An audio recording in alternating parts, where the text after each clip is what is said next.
marks another chapter in the story that has been unfolding on our stage for 11 years. We are pleased and privileged to be on this splendid stage at the Michael Schimmel Center for the Arts of Pace University. And who could be more appropriate tonight than the guest who will shortly occupy that chair? He has received 8 Academy Award nominations for his roles in The Godfather, Serpico, The Godfather Part 2, Dog Day Afternoon, and Justice for All, Dick Tracy, Glengarry Glen Ross, and Scent of a Woman, which earned him a Best Actor Oscar. He has earned 5 British Academy Award nominations and won 2 British Academy Awards. He has won 2 Italian Donatello Awards and an Emmy for his portrayal of Roy Cohn in Angels in America. The Directors Guild of America has honored him for his direction of Looking for Richard. He has received 14 Golden Globe nominations and won 3 Golden Globe Awards, as well as the Golden Globe's Cecil B. DeMille Award for Lifetime Achievement. In Empire Magazine's top 100 movie stars of all time, he stands 4th.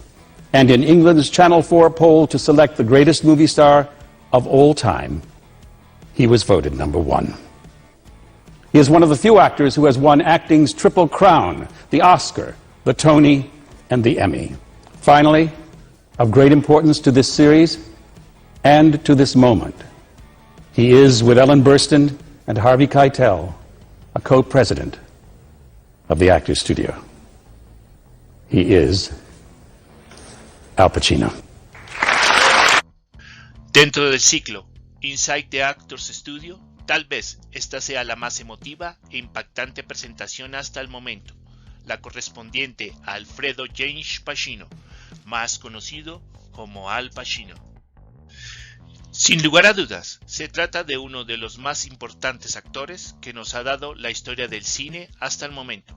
Un actor que, en palabras de John Goodman, puede hacer una sola toma en 7 formas distintas. La importancia de su trayectoria se refleja en personajes icónicos como Tony Montana de Scarface o Michael Corleone en las 2 primeras entregas de The Godfather, El Padrino. Hagamos de cuenta que la tercera no existió.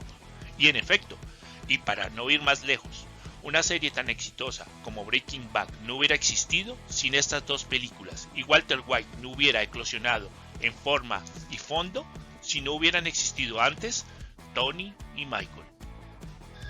Pero tampoco hubiera sido posible nada de esto si antes en la historia del cine no hubiera existido la película considerada por el propio Al Pacino como la favorita dentro de su extensa filmografía.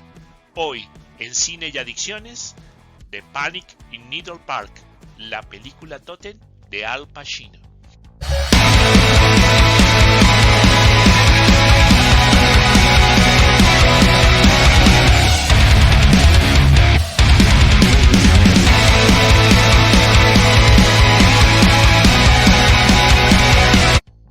Un pequeño Al Pacino, de tan solo 5 años, y conocido en su entorno familiar como Sonny Boy, criado por su madre y su abuelo, ya imitaba los pasos frenéticos y torpes de un alcohólico que habían sido llevados a la pantalla grande en la película Los Weekend e interpretados por Ray Milland. Un espléndido inicio para lo que sería su primera película en el cine. La película The Panic in Needle Park, Pánico en el Parque de la Aguja, de 1971, está dirigida por Jerry Schansberg y está basada en la obra epónima de James Mills.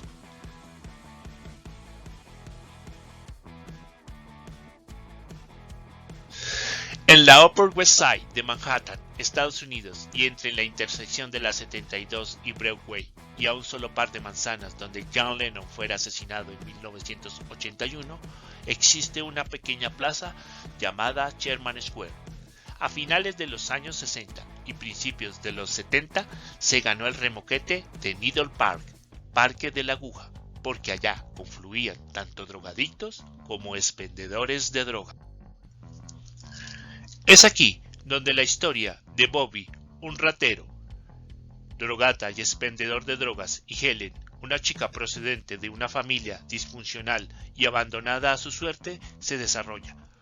Junto a ellos, una catorba de personajes variopintos viven el día a día sumergidos en un mundo sórdido y dantesco, en busca de las sustancias psicoactivas, entre ellas la heroína, que les sirve para huir de su patética y triste realidad. La compleja profundidad psicológica de los personajes contrasta con el contexto siniestro y sórdido de la ciudad de Nueva York a finales de los 60 y principios de los 70. Fenómenos tales como inseguridad, servicios de salud precarios, caos, problemas de desempleo y pauperización de la población eran el caldo de cultivo para una sociedad en decadencia. Este filme, más que una película, es un documento hiperrealista y contundente, y a la vez un soplamocos directo a la sociedad supuestamente avanzada y chic de la época.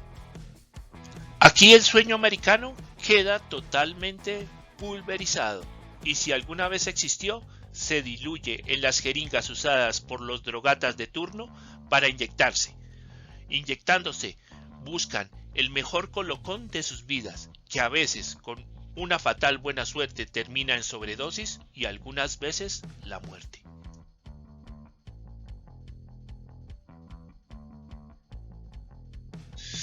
Procedente de la adormidera, la heroína es una sustancia psicoactiva derivada del opio. Al tratarse de una sustancia psicoactiva, una vez inyectada, esnifada o inhalada, altera el sistema nervioso central y por ende el comportamiento y conducta del individuo que la consume.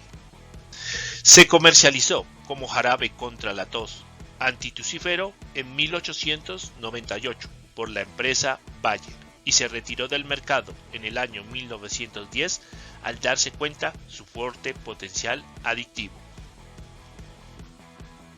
La heroína es una de las sustancias más potencialmente adictivas del planeta.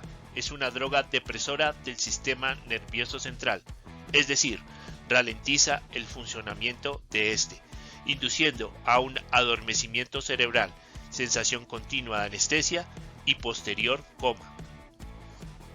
En este caso, la heroína, como otras sustancias, produce un efecto conocido como tríada trágica de las sustancias psicoactivas y que a la sazón son dependencia, tanto física y fisiológica hacia la sustancia. El individuo no puede vivir sin consumir. Síndrome de abstinencia, que se produce cuando el cuerpo reacciona al ser privado de la sustancia.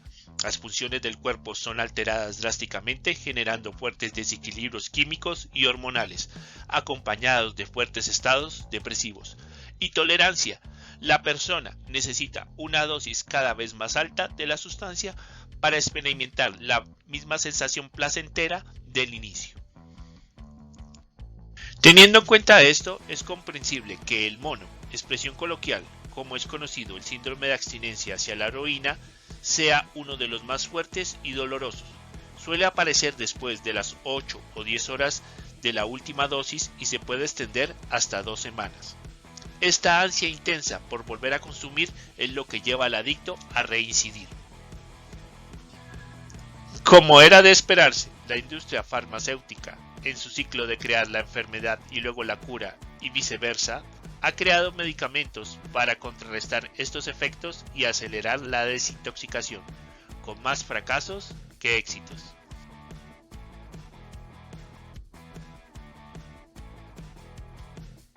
Desde el momento que fue ilegalizada, esta sustancia aumentó su demanda. Ya desde 1940, los traficantes, en contubernio con los gobiernos de turno, se encargaron de que esta sustancia fuera cultivada, producida e importada, generando un daño a la salud pública que en solo Estados Unidos y a finales de los 70 llegó a los 200,000 consumidores. Películas como American Gangster así lo evidencian y dan prueba de ello. En medio de esta realidad trastocada y con el auge de la heroína en las calles, es de suponer que cuando esta droga escaseaba se producía el pánico entre sus consumidores. Ante la llegada irreversible del mono a las calles, estos quedaban vapuleados y hechos polvo, haciéndoles cometer varias imprudencias como delatar a sus compañeros o cometer varias felonías. Este documento fílmico no está edulcorado, aunque en el fondo se vea la esencia y amor de la pareja de Bob y Helen, la relación está totalmente viciada. Tanto él como ella se instrumentalizan constantemente por conseguir el pico diario.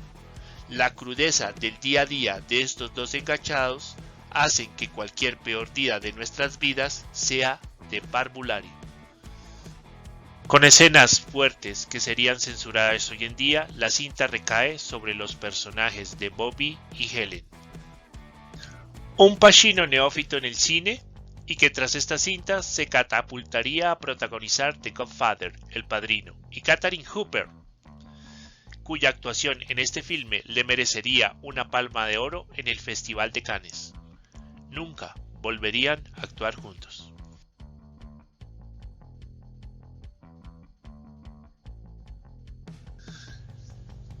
El principal candidato para interpretar a Bobby en la cinta The Panic in Needle Park fue el cantante de la banda The Doors, James Douglas Morrison. Este se presentó drogado y se tornó agresivo y por tanto fue rechazado para el papel. Otro candidato que se tuvo en consideración fue el actor Robert De Niro. Francis Ford Coppola quería en el papel de Michael Corleone a un joven y desconocido Al Pacino. La productora tuvo sus dudas y hasta pensaron en reemplazarle. De igual forma, muchos años más tarde, Vince Gilligan presentaba su proyecto Breaking Bad y exigía que Bryan Cranston fuera su protagonista. La productora proponía a otros actores más reconocidos como John Cusack o Matthew Broderick, pero ya sabemos cómo terminó esta historia. Anestesiar una realidad, por más dura que ésta parezca, no parece la mejor solución. Ante un entorno hostil, volvemos a preguntarnos si en verdad, parafraseando el anterior video, consumimos para vivir y vivimos para consumir, en medio de una obsolescencia globalizada y tecnológica que nos rodea. Tal vez la mejor lección que nos deja esta película es que este entorno, aunque condicionado, al final es creado por nuestros propios cerebros y que siempre habrá un Needle Park cerca a nosotros. La decisión es nuestra. Esto fue Cine y Adicciones, porque hay algunas películas que no deben ser vistas, sino aprendidas de memoria. Suscríbete al canal y dale un like si te ha gustado el contenido. Muchas gracias.